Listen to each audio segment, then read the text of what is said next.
નમસ્કાર મિત્રો, આજે આપણે પ્રાકૃતિક ખેતીના મુખ્ય 5 આયામો પૈકીના પ્રથમ અને અગત્યના આયામ એવા બીજામૃત બનાવવાની પદ્ધતિ તેમજ તેના ફાયદા વિશે જાણીશું।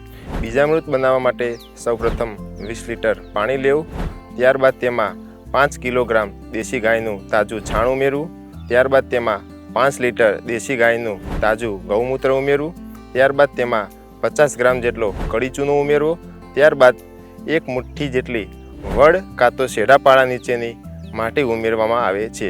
ત્યારબાદ આ બધા ઘટકોને મિશ્ર કરી તેને થોડીવાર ઘડિયાળના કાંટાની દિશામાં હલાવવામાં આવે છે। આ મિશ્રણને 24 કલાક સુધી છાંયડા નીચે મૂકી રાખવામાં આવે છે।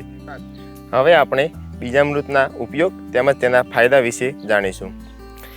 કોઈપણ પાકની વાવણી કરતાં પહેલાં તેના બિયારણની માવજત એટલે કે પટ આપવો એ ખૂબ જ જરૂરી હોય છે। તેના માટે આ બીજામૃત એ ઉત્તમ ગણવામાં આવે છે।